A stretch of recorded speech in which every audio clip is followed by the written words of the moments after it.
Dear students, welcome to mathematics video classes. Now we shall begin with the bridge course.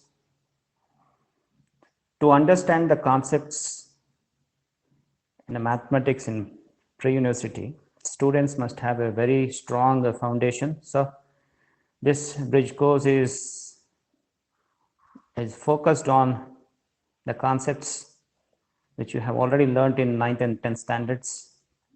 So we are going to complete the bridge course in 5 to 6 sessions. Okay, so in these 5 to 6 sessions we are going to discuss number system, laws of exponents or laws of indices. Okay, next we are going to discuss operations on fractions. We are going to discuss geometry. Next we are going to discuss polynomials, and after that we are going to discuss solving linear equations and quadratic equations, and after that we are going to discuss elementary algebra, trigonometric ratios, and two-dimensional coordinate geometry. Okay, so I think I can finish off all these concepts within 5 to 6 video classes. Okay, so now we shall discuss the number system. Number system.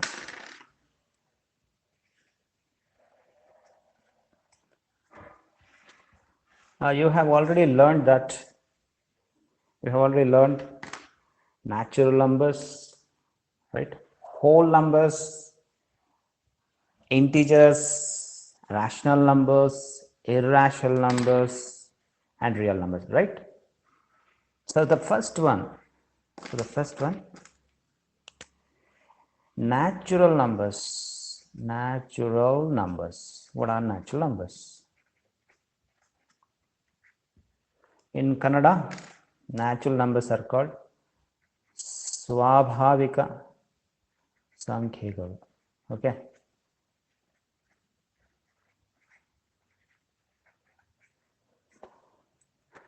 See, the counting numbers 1, 2, 3, 4, so on. These counting numbers are called natural numbers. Okay, and the set of all natural numbers is denoted by a capital letter N. So capital letter N denotes the set of all natural numbers. What is a set? A set is nothing but collection of well-defined objects. Okay, so the set of all natural numbers is denoted by N, so which consists of the counting numbers 1, 2, 3, 4, so on. There are infinitely many natural numbers. The smallest natural number is 1. Okay. Next, second one, whole numbers. Whole numbers. What are whole numbers? The numbers 0, 1, 2, 3, 4, so on. These numbers are called whole numbers, and the set of all whole numbers is denoted by capital letter W. So the set of all whole numbers is a set consisting of 0, 1, 2, 3, so on. Correct?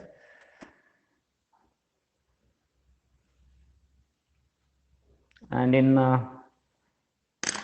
Kannada, whole numbers are called Purna Sankhyagal. Purna Sankhyagal. Okay? Purna Sankhyagal. Clearly, every natural number is a whole number. Correct? Every natural number is a whole number, but a whole number need not be a natural number. See here, 0 is a whole number, but 0 is not a natural number. Okay. Next, third one, integers. Integers in Kannada we call integers as purnankaಗಳು.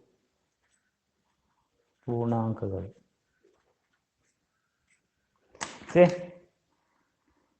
the numbers 0 plus 1 minus 1 plus 2 minus 2 plus 3 minus 3 so on. These numbers are called integers. Okay, and the set of all integers is denoted by capital letter Z, or of course it can also be denoted by capital letter I. The set of all integers is either denoted by capital letter Z or by capital letter I. Therefore, the set of all integers is the set consisting of, can I write the set like this, 0 plus 1 or minus 1 plus 2 or minus 2 plus 3 or minus 3 so on. Clearly there are infinitely many integers, and moreover the integers 1, 2, 3, 4 so on, these are called positive integers.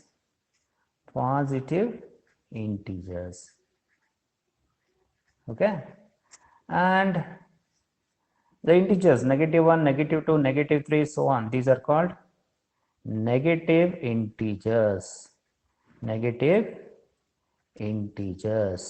Okay, sometimes we denote the set of positive integers like this, Z plus. Okay, Z plus means it is a set consisting of all positive integers. Similarly, the set of negative integers is denoted by Z negative like this. Okay, and moreover these positive integers are nothing but natural numbers. Okay, so every natural number is also an integer, but an integer need not be a natural number, because for example -3 is an integer, but it is not a natural number. Okay, but every natural number is also an integer. Okay, so diagrammatically we can represent these three sets like this. Suppose this is a set of natural numbers and this is a set of whole numbers. So set of natural numbers is contained in set of whole numbers, and set of whole numbers is contained in set of integers Z.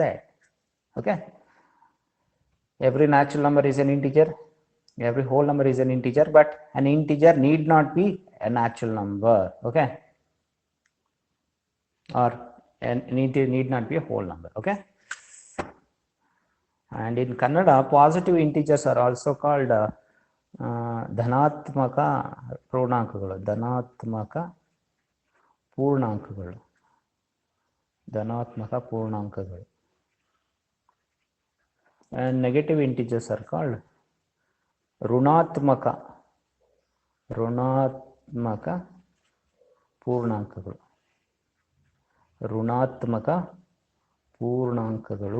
Okay, positive integers are called ಧನಾತ್ಮಕ ಪೂರ್ಣಾಂಕಗಳು, negative integers are called ಋಣಾತ್ಮಕ ಪೂರ್ಣಾಂಕಗಳು. Okay, next, now we shall move on to the next type of numbers, rational numbers. Fourth one, rational numbers.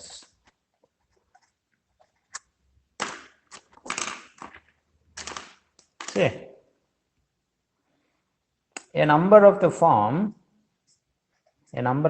P by Q, where P and Q are integers and Q is not equal to 0.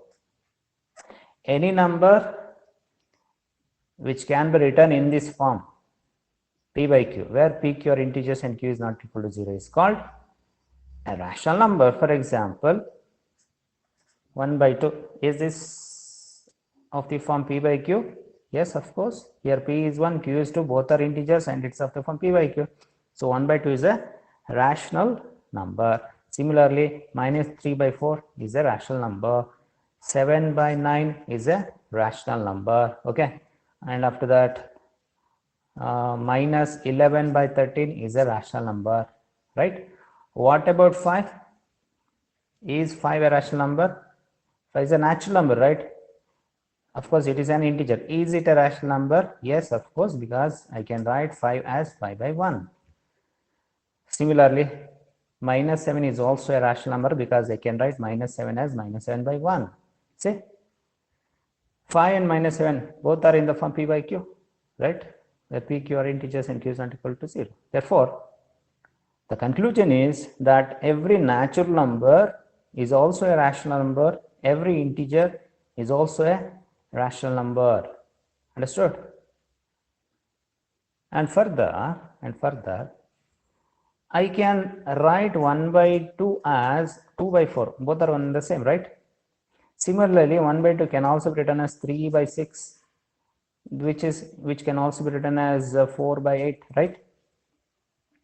So a rational number can be written in different ways, but the smallest, the simplest one is 1 by 2.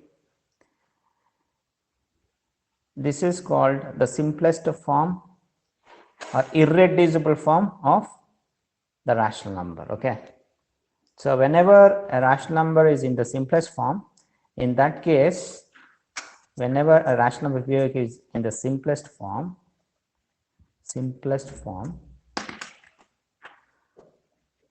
or in irreducible form,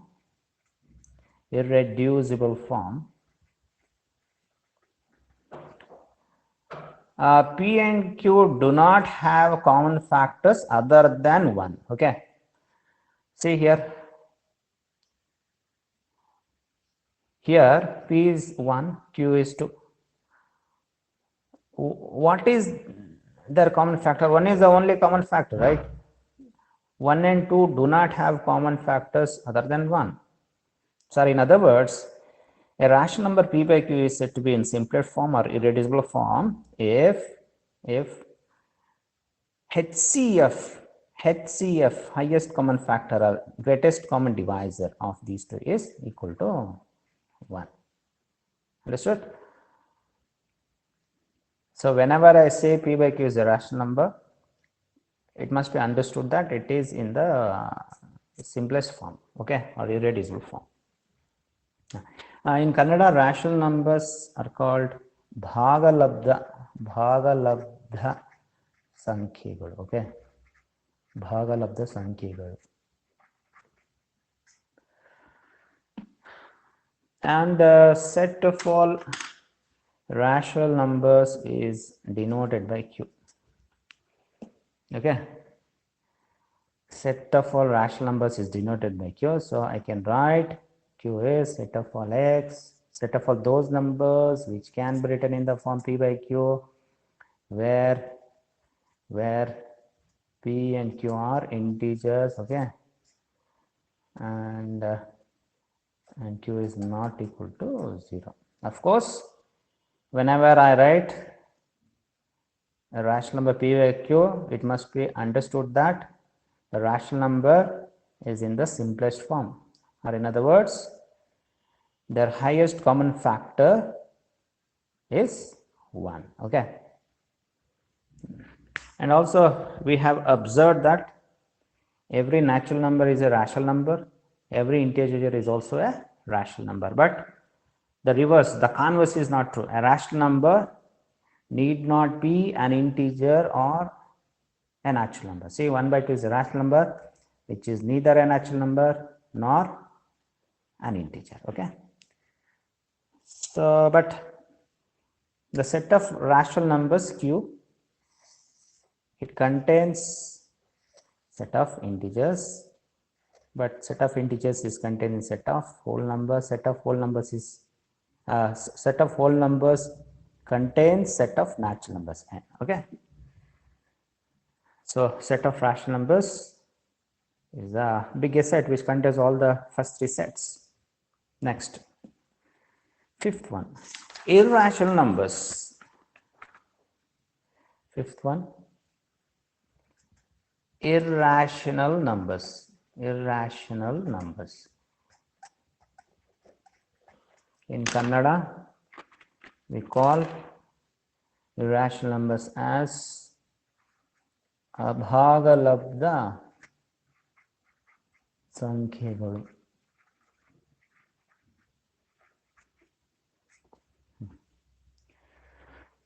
So, those numbers which cannot be written in the form p by q,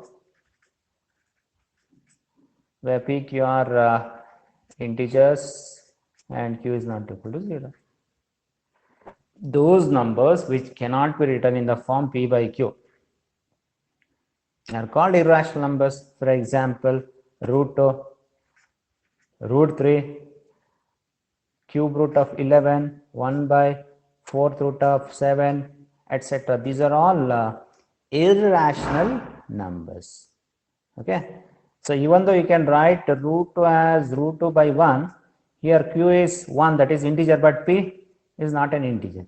So you cannot write these numbers in the form p by q, where p and q are integers and q is not equal to 0. Okay. Right. And the set of all irrational numbers is denoted by q dash or rt. So the set of all irrational numbers is the set of all those numbers which cannot be written in the form p by q, such that p and q are integers and q is not equal to 0. Clearly, when I say a number, either it must be an irrational number or it must be a rational number. Okay. Next, 6, real numbers. Real numbers. Real numbers. In Kannada, real numbers are called Vastava sankhyaಗಳು. Okay.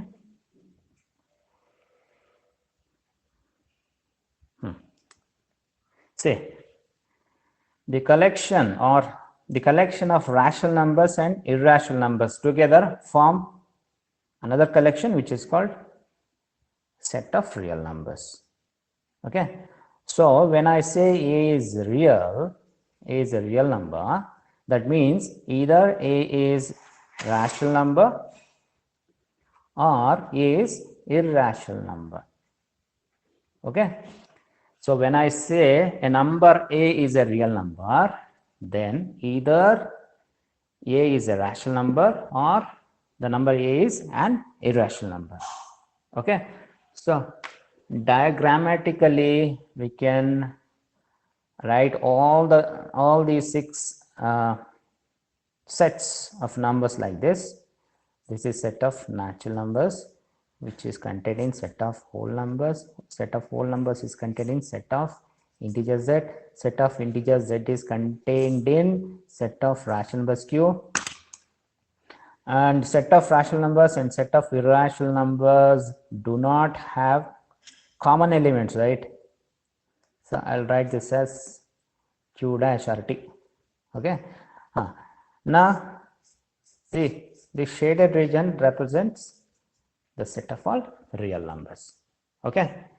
So whenever I say a is a real number, then it must be understood that either it is a rational number or an irrational number. When I say a is a rational number, it may be a natural number, it may be a whole number, it may be an integer. Okay. Understood? Or it may be a rational number other than natural number, whole number and integer. Okay. Understood?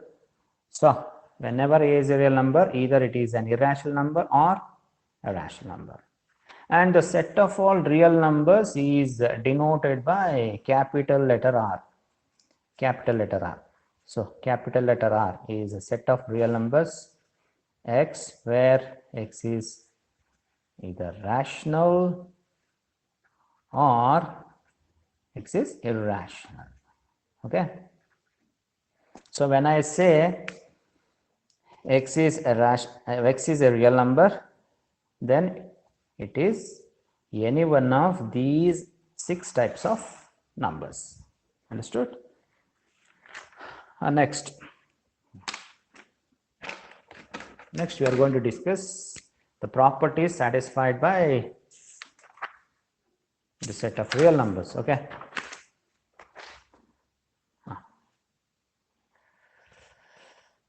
First one, closure property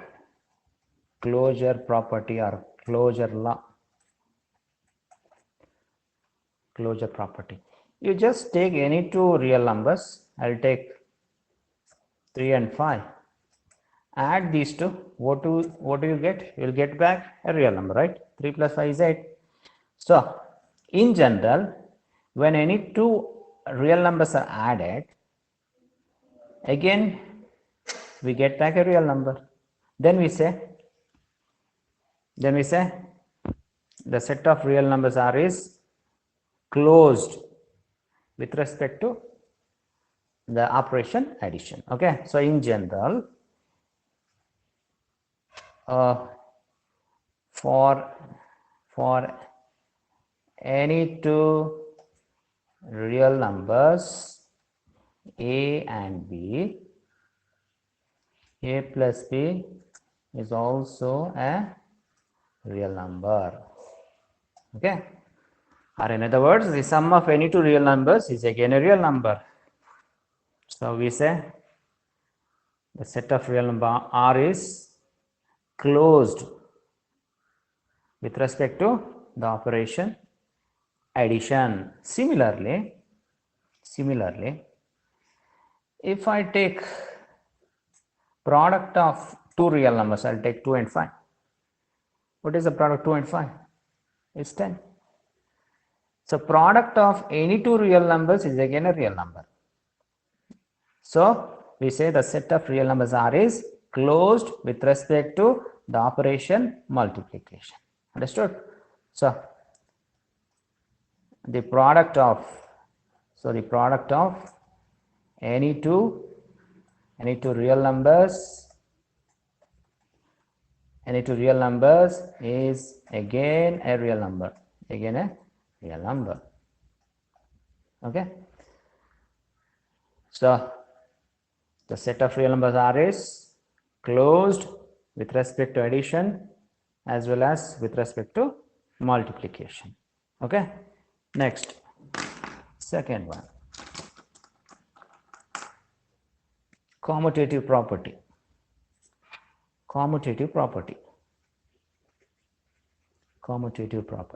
or commutative law. See, if I add any two real numbers, 5 plus 7 is 12. If I add the same two numbers in the reverse order, again I'll get back the same real number, right? This holds good for any two real numbers A and B. So in general, I can say sum of the real numbers A and B is same as sum of the real numbers B and A. So this is true for all real numbers A and B. Okay, you take any two real numbers A and B, then the sum A plus B is same as the sum B plus A. Then we say the set of real numbers satisfies commutative property or commutative law with respect to addition. Understood? Similarly, if I take 3 into 2, which is same as 2 into 3, right? So in general, the product of any two real numbers A and B is same as product of the real numbers B and A. This is true for all real numbers A and B. So then we say multiplication is commutative on the set of all real numbers R, or we can say the set of real numbers are satisfies commutative property with respect to multiplication. Okay. Next, third one, associative property. Associative property. Suppose if I take three numbers, 2 plus 4 plus 6, what do I get? Here I have put a bracket, that means first I have to add these two numbers, right? Here there are three numbers. At a time you can add only two numbers. So the brackets denote I have to add these two numbers first. What do I get? If I add 4 and 6, I will get 10. 2 plus 10 is 12, right? Similarly, what happens if I add 2 and 4 first? 2 plus 4, 6. 6 plus 6 is 12. So, we have got that 2 plus 4 plus 6 is same as 2 plus 4 plus 6. So, in general, for any three real numbers A, B, C, for any three real numbers A, B, C, A plus B plus C is same as A plus B plus C. We say that the set of real numbers are satisfies associative property with respect to addition. Okay. Similarly,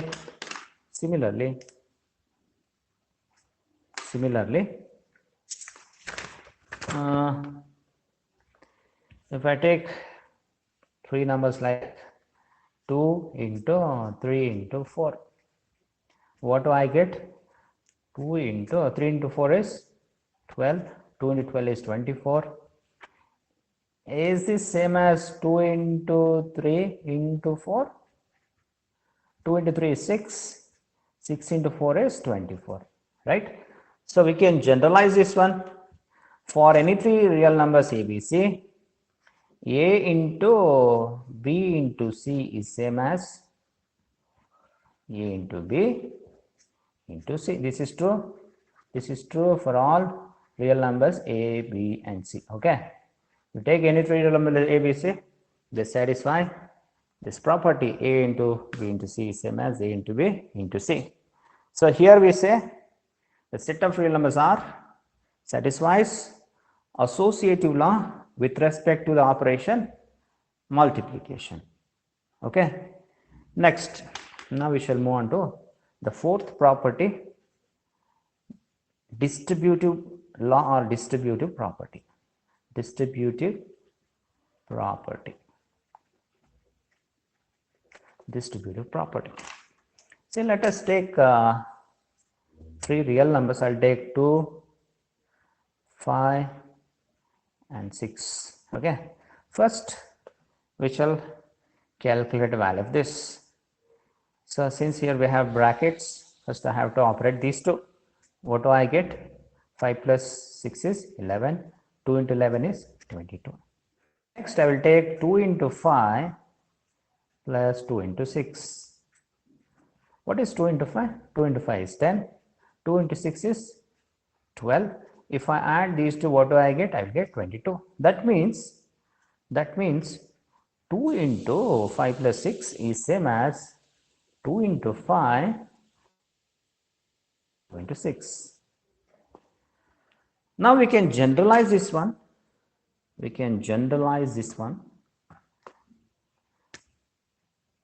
For any three real numbers ABC, A into B plus C is same as A into B plus A into C. For all real numbers A, B, C. Okay. So this property is known as distributive property. So the set of real numbers are satisfies distributive property. Okay. Or in other words, we can also say multiplication, the operation multiplication is distributive over the operation addition on the set of all real numbers R. Understood? Next definition, identity element. Next definition, identity element.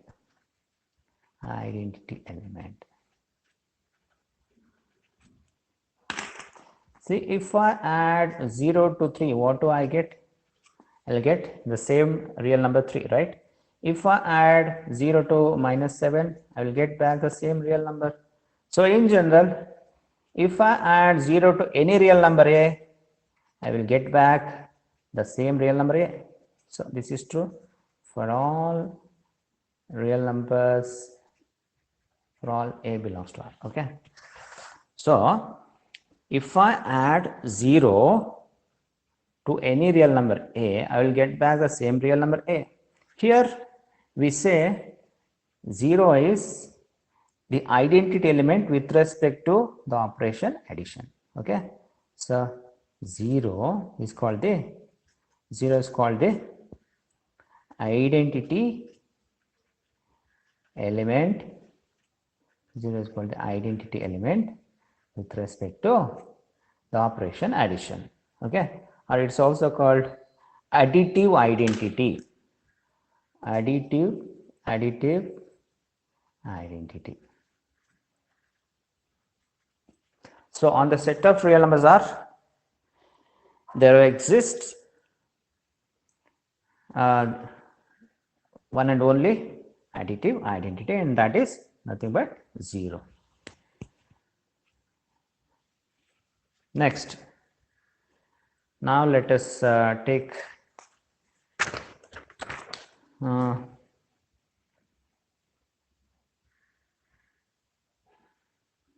the real numbers 5 and 1. If I multiply 5 with 1, I will get back the same real number 5, right? Similarly, if I multiply real number half with 1, I will get back the same real number. So in general, if I multiply any real number A with 1, I will get back the same real number, right? For all real number A. Then we say 1 is the identity element with respect to multiplication. So 1 is the identity element with respect to multiplication.